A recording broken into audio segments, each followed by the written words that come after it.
Et salut internaute, ça me fait super plaisir d'être avec toi aujourd'hui.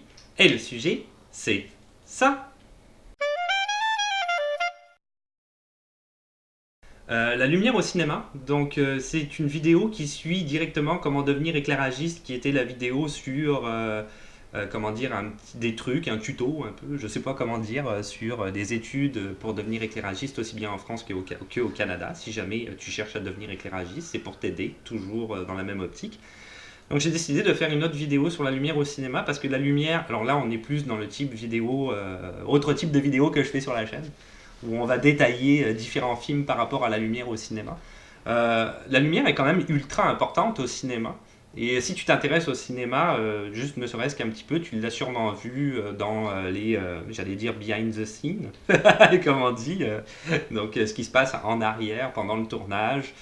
Tu vois qu'il y a souvent des diffuseurs, des réflecteurs de lumière qui sont employés, différentes techniques.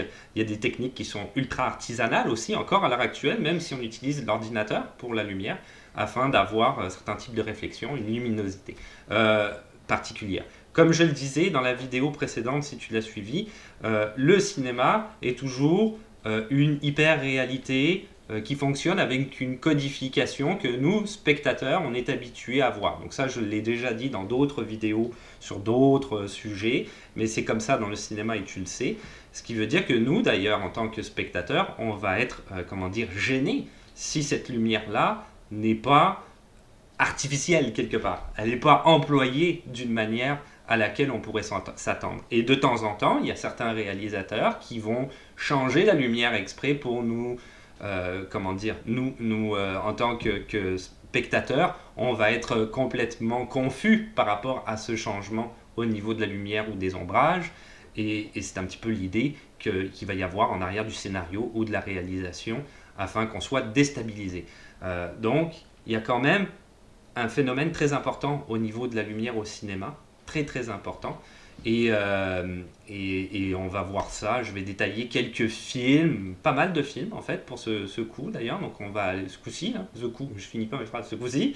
Donc pas mal de films. Donc je vais peut-être essayer d'aller plus rapide sur les films, plus vite, mais qui pour moi sont importants au niveau de la lumière et même à d'autres niveaux. C'est certain que c'est très difficile d'aller prendre des exemples de films pour la lumière parce que je pense qu'on pourrait parler quasiment de tous les films, quoi. Presque tous les films. Donc il y a toujours des travails de la lumière pour certains aspects. Qu'on va voir ça tout de suite. Je commencerai avec Le Parrain de Francis Ford Coppola en 1972 avec Marlon Brando, James Caan, Robert Duvall, Al Pacino, etc. etc., etc. Pléiade d'acteurs monumentale. Ce film-là, clairement, tu vois tout de suite pourquoi j'en parle. Il y a des ombrages, il y a une technique de la lumière qui est très très spécifique à Francis Ford Coppola. Notamment toutes les scènes au début dans le mariage où Marlon Brando, hein, qui joue le parrain, fait son business un petit peu dans son bureau avec Robert Duval. Là, il y a littéralement, et c'est fait exprès, que Francis Ford Coppola l'avait demandé justement à la personne qui était responsable de la lumière. Il y a des ombrages, c'est très sombre, il y a des ombrages qui sont faits. Il y a un ombrage notamment directement sur les yeux de Marlon Brando.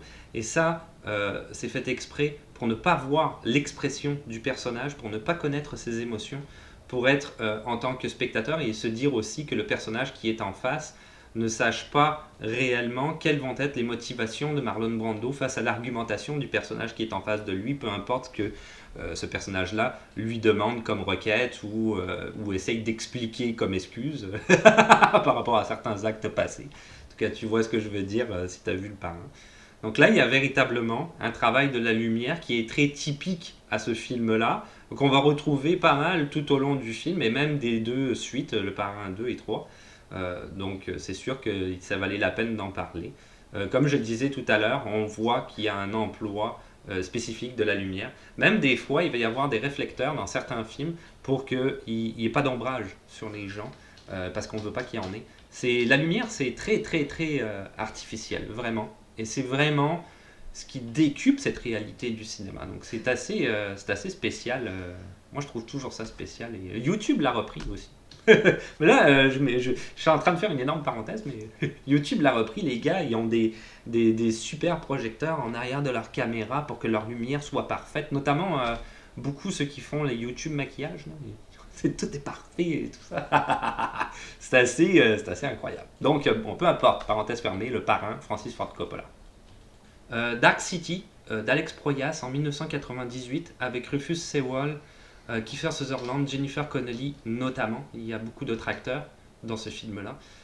C'est un film que j'ai beaucoup aimé. C'est un film dont je voulais parler parce que Dark City a la particularité de se passer entièrement ou exclusivement, je te dirais à 99%, pendant la nuit. Il fait nuit pendant tout le film. Donc ça a dû être très très compliqué au niveau de la lumière à cause de ça. Parce qu'il devait y avoir des techniques d'ombrage et de lumière très particulières, tout dépendant si tu es à l'extérieur ou si tu es à l'intérieur, si tu es plus confiné ou pas, c'est toujours la nuit. Donc on ne peut pas trop varier l'éclairage là-dedans. Et il doit y avoir une technique qui doit être très très particulière. Il y a très peu de réflexion dans ce film-là aussi, au niveau de la lumière. C'est très très sombre comme film et c'est voulu que ce soit comme ça. Donc encore une fois, peut-être une petite difficulté. À noter que dans le film, en plus de ce phénomène de nuit constante et de lumière qui est très tamisée, il y a des anachronismes qui sont voulus en fait pour donner au spectateur un sentiment total de confusion. Donc on voit que tout ça fonctionne dans un tout. Petite anecdote sur le film que j'ai trouvé, mais je trouvais ça cool. Dans le film, des bouts de décors, notamment des décors qui correspondent au toit des buildings, ont été vendus pour le film de Matrix.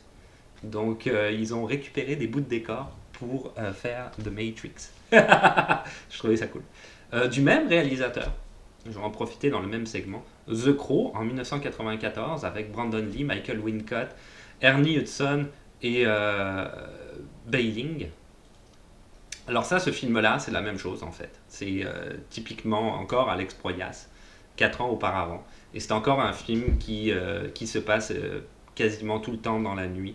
Il y a une grosse... Ce que j'ai bien aimé dans ce film-là, alors, au départ, Alex Proyas voulait le tourner entièrement en noir et blanc. Et ça a été refusé par les studios parce qu'ils trouvaient que ce n'était pas nécessairement très lucratif. Donc ça n'allait pas rapporter assez d'argent si ça allait tourner en noir et blanc. Ce que je trouve, et je pense que c'est une bonne chose, parce que je trouve bien comme idée, c'est que ça a obligé Alex Proyas vraiment à travailler autre chose, et il a littéralement travaillé le noir et blanc, mais dans la couleur.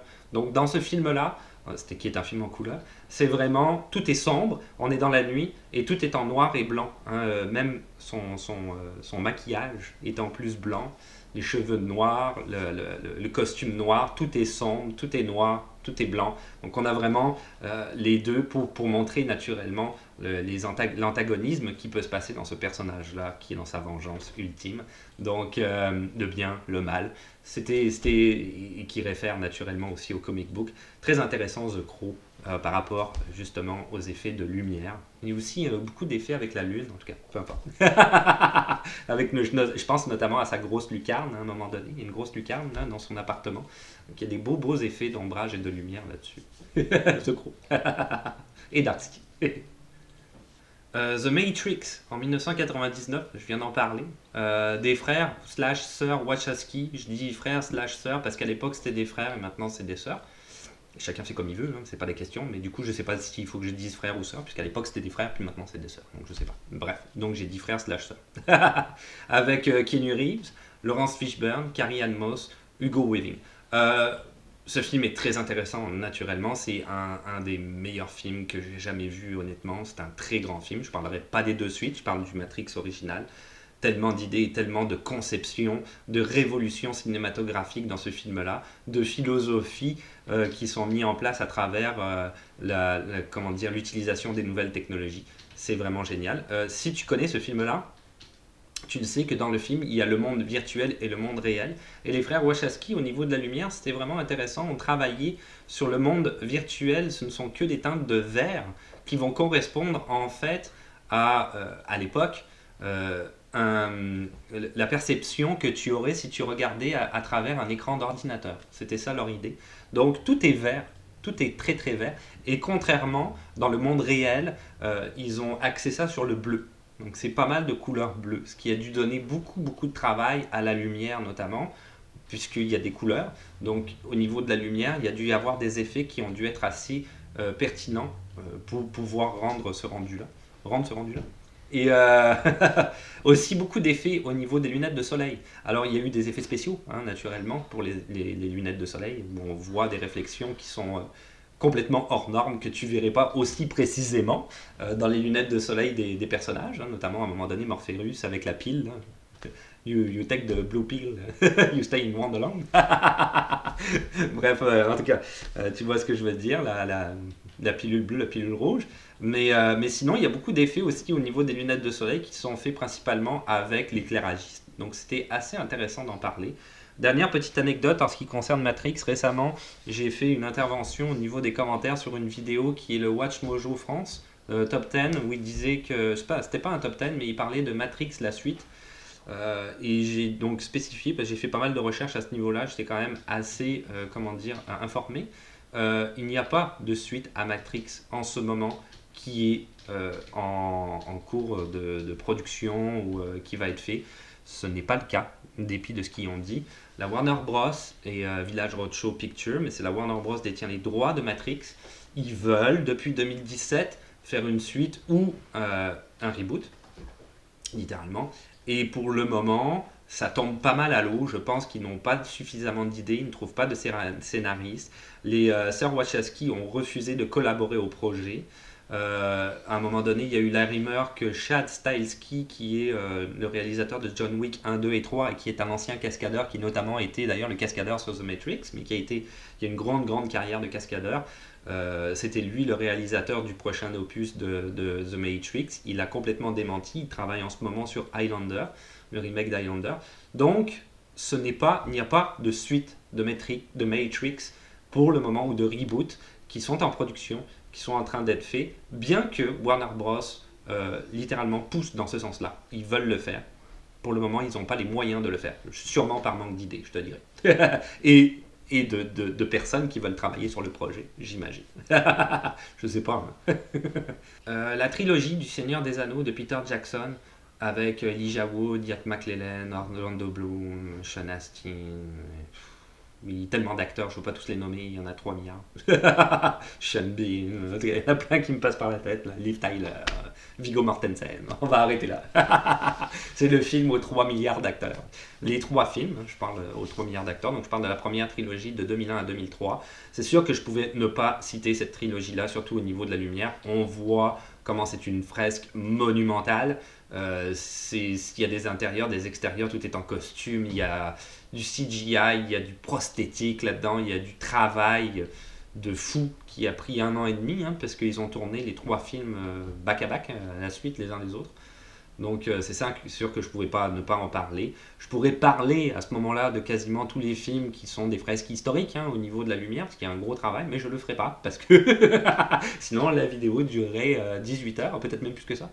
Non, elle serait infinie. Donc j'ai pris comme exemple au niveau, on va dire, fresque historique, etc., trilogie des Seigneurs des Anneaux, qui pour moi est très pertinente au niveau de la lumière par rapport à tout ce que j'explique jusqu'à maintenant. The Fight Club en 1999 de David Fincher avec Brad Pitt, Edward Norton, Helena Bonham Carter. Il y a Meatloaf aussi dedans, Jared Leto, etc., etc. Donc c'est sûr qu'il fallait que je parle de The Fight Club très rapidement parce que je vois que ça tourne encore. Parce que il y a tellement d'effets dans ce film-là, hein, tellement d'effets que c'est sûr que la lumière, ça a dû être relativement compliqué de travailler ça. C'est complètement certain. Unbreakable en 2000 de M. Night Shyamalan avec Bruce Willis, Samuel L. Jackson, Robin Wright Penn, etc. Encore une fois, ça tu le sais, j'ai fait une vidéo spécifique là-dessus parce que pour moi c'est un film culte, Unbreakable. Mais ce film-là est tellement tourné un petit peu d'une manière intimiste. Hein, il y a beaucoup de rapports à la caméra au niveau du personnage notamment qui est joué par Bruce Willis. Donc Dune, je me souviens plus de son prénom. Donc il y a vraiment un rapport intimiste au niveau de la caméra, donc ça a dû être très compliqué pour l'éclairagiste de travailler là-dessus. J'en avais parlé, hein, très rapide, à un moment donné il monte les marches, puis j'avais aimé ça, ce plan-là où il a Robin Wright Penn dans ses bras, mais c'est tourné d'une manière très proche, dans un escalier. Donc là c'est sûr qu'il doit y avoir quelque chose de quand même très compliqué à manœuvrer au niveau de la technique, et ou quand il est dans le métro et qu'il écarte les bras, la même scène dont j'avais parlé la dernière fois. Donc ça aussi, là c'est carrément terrible. Tous les personnages sont quasiment en noir et blanc, lui est en vert, et ils prennent de la couleur au fur et à mesure où il les touche, des couleurs très très flashy pour déterminer l'élément perturbateur par rapport à la masse. Donc je ne pouvais pas ne pas parler d'Unbreakable. Je ne mettrai peut-être pas de montage là-dessus parce que je l'avais déjà fait sur la vidéo que j'avais faite sur le sujet. Blade Runner en 1982 de Ridley Scott avec Harrison Ford, Rutger Hauer, Sean Young. Blade Runner évidemment. Encore une fois un film qui se passe quasiment intégralement dans la nuit. Un film avec une ambiance que tout ce côté sombre est renforcé par la musique de Vangelis. Si tu vois plus spécifiquement la scène finale entre Rutger Hauer et Harrison Ford et le speech que Rutger Hauer fait, qui d'ailleurs avait été improvisé en partie. Il y a une partie qui était dite, mais une partie qui était improvisée par l'acteur, qui est un très très bon monologue. Donc là, on voit avec la pluie, avec des visages plus sombres, on voit qu'il y a un travail. Dans ce film-là, il y a énormément de passages, de scènes où on ne voit presque pas les visages des personnages, tellement ils sont dans l'ombre. Donc on voit vraiment qu'il y a un travail. À un moment donné, Harrison Ford, il suit, il me semble, quelqu'un dans un appartement, et là c'est juste des grosses lumières et des grosses zones d'ombre où il fait littéralement noir. Donc c'est très intéressant comme système Blade Runner, et c'est un tout. Blade Runner, c'est un film classique. Je ne parlerai pas de la suite parce que j'ai pas aimé ça, mais l'original, c'est un film classique, c'est une ambiance classique. J'adore ce film-là. Alien en 1979 de Ridley Scott avec Sigourney Weaver, Tom Skerritt, John Hurt, Ian Holm, Harry Dean Stanton, etc. etc. Alien, bah oui, Alien. Ouais. Je ne pouvais pas ne pas parler d'Alien. Ça ressemble un petit peu à Blade Runner au niveau de la technique de la lumière. Donc ça se passe dans l'espace. Encore une fois, le monstre lui-même est noir, littéralement, c'est sa couleur. Donc il est très sombre, il est toujours caché dans l'ombre. On ne le voit pas émerger. Donc il y a les lumières très artificielles du vaisseau spatial à l'intérieur, qui s'allument d'ailleurs à un moment donné, qui s'éteignent. Il y a tout ce travail-là qui fait qu'on va symboliser l'artificiel du vaisseau dans l'espace. Très intéressant. Cette espèce d'angoisse aussi claustrophobique par rapport à la lumière. On est comme pris dans un vaisseau où on ne peut pas s'échapper et on est chassé par une créature. Donc ça nous touche en tant que spectateur, allié naturellement à la musique angoissante. Donc Alien. 2001, l'Odyssée de l'espace en 1968 de Stanley Kubrick avec Keir Dullea, Gary Lockwood, des noms des gars que j'ai comme jamais vu après. Je les connais que dans ce film-là. Désolé. Donc pareil, c'est un Space Odyssey, ok. On peut pas ne pas parler de ce film-là. C'est sûr que c'est très difficile pour certaines personnes à comprendre. Hein. C'est carrément un opéra de Space Odyssey, c'est ça. Ça peut paraître un peu décousu par moments aussi au niveau du scénario, mais il y a très certainement un travail de la lumière qui est relativement compliqué par rapport à ce film-là. On l'aura tous compris. C'est un grand classique, donc je ne m'attarderai pas là-dessus.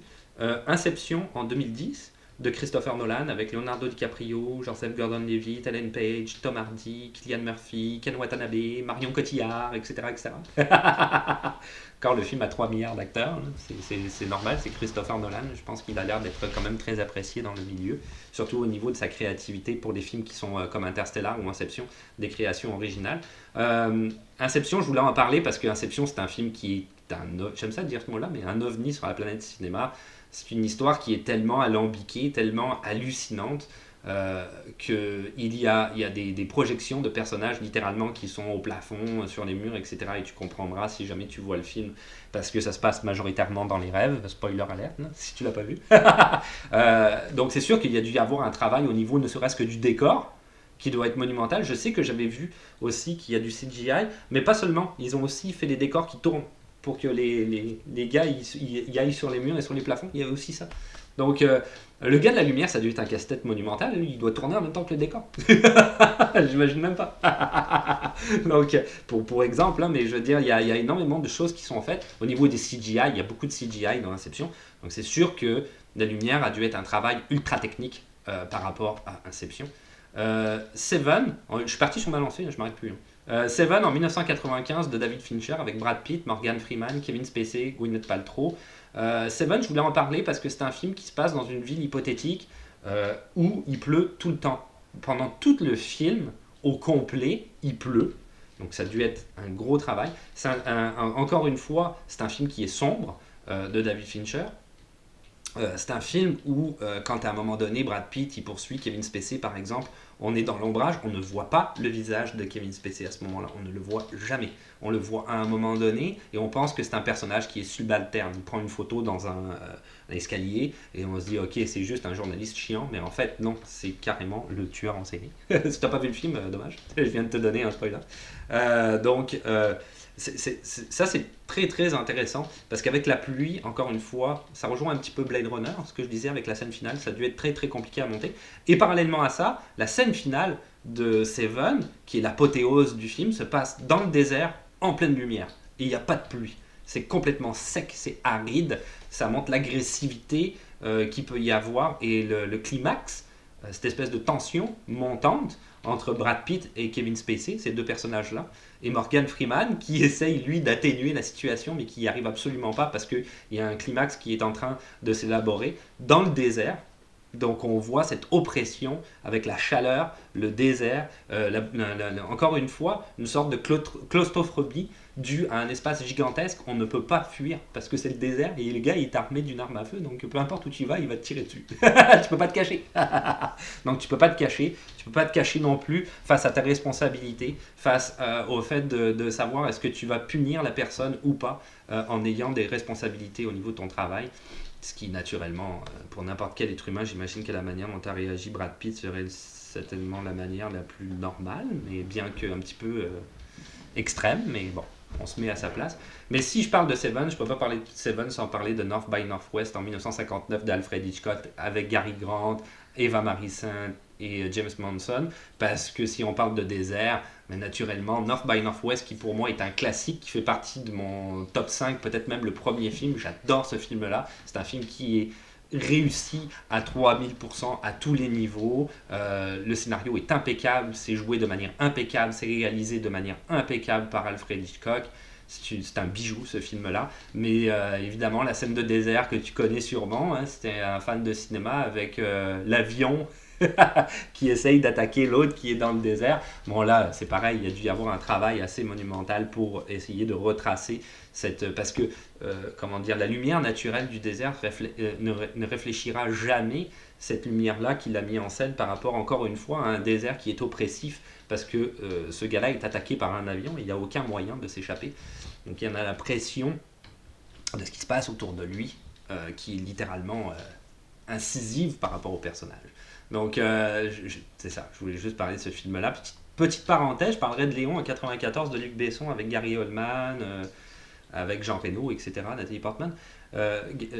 Besson, ce que j'avais aimé aussi, je m'emporte un peu là, mais Besson, ce que j'avais aimé aussi, c'est qu'à un moment donné, surtout au début du film, on ne sait pas où il est dans le noir et il est dans la lumière. Le gars, il apparaît littéralement du noir, il sort de l'ombre et il prend un gars en joue et il lui dit est-ce que tu as compris, et l'autre il dit ouais j'ai compris parce qu'il a un autre gars au téléphone qui lui dit vérifie bien qu'il a bien tout compris après avoir tué tous les gardes du corps autour. Donc j'avais trouvé cette idée vraiment cool. Évidemment Luc Besson a toujours une manière de filmer avec des très longues perspectives, donc c'est sûr que ça rajoute aussi au travail de la lumière. Et je finirai très vite parce que j'ai cité 3 milliards de films avec la série Breaking Bad. J'avais décidé de parler de cette série-là, 2008-2013, de Vince Gilligan, avec naturellement Bryan Cranston, je ne vais pas dire son nom, Aaron Paul, Dean Morris, Bob Odenkirk, le gars qui joue Saul Goodman, parce qu'il a aussi un spin-off, une série, Giancarlo Esposito, que j'aime beaucoup. Bref, tout est bon, pas mal dans cette série-là. Il y avait peut-être juste une saison qu'on n'avait pas aimée à un moment donné, où ça restait un petit peu, comment dire, ça avançait pas trop au niveau de l'intrigue, et puis tu avais le personnage de Skyler qui était la femme de Cranston qui se plaignait beaucoup. En tout cas, c'était peut-être un petit peu lourd à ce moment-là, mais la série en tant que telle, dans son ensemble, est très très réussie. C'est vraiment une des meilleures séries que j'ai jamais vues. C'est rare que je regarde les séries au complet. Je finis toujours par me fatiguer ou on arrête parce qu'on n'est plus dedans. Mais celle-là, non, on a vraiment regardé au complet. C'est une très bonne série. Il y a énormément de parties qui se passent dans le désert. Il y a toujours une oppression par rapport au cartel du Mexique. Donc il y a des travails de lumière par rapport à ça aussi qui ont été faits dans Breaking Bad très très spécifiques. Il y a une couleur à Breaking Bad que tu ne retrouveras pas dans d'autres séries. Breaking Bad est vraiment unique en son genre au niveau des séries télé, au niveau de la manière dont ça a été réalisé. Donc on a vraiment une idée et une perception au niveau des caméras qui sont très très spécifiques à Breaking Bad et notamment par rapport à la lumière. Et encore une fois, beaucoup de scènes dans le désert qui sont toujours, pour quasiment toutes ces scènes, je te dirais, sont des scènes qui sont très oppressantes et beaucoup dans la violence, aussi bien psychologique d'ailleurs que la violence physique. Donc Breaking Bad, je voulais en parler et c'est fini. Ça a parti de mode 12 Breaking minutes. Bad. Depuis Breaking Bad, les gens ils disent en joke que t'es pas vraiment au Nouveau-Mexique dans un film si t'as pas une gélatine jaune.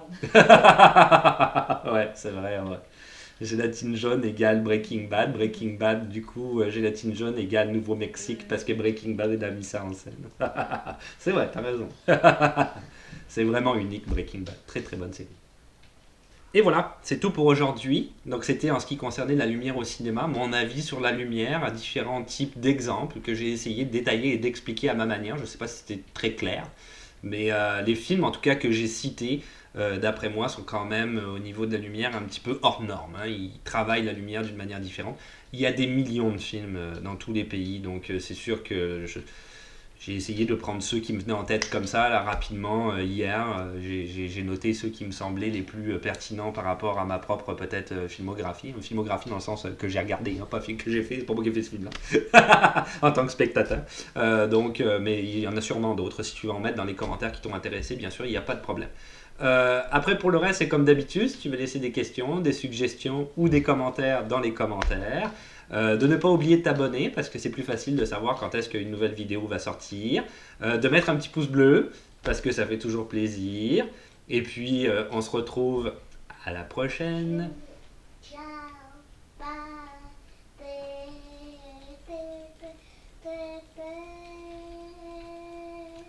Je pense que je vais plus monter la musique à la fin parce que j'ai déjà quelqu'un qui fait ça ici. J'ai pas une musique artificielle, j'ai une musique naturelle.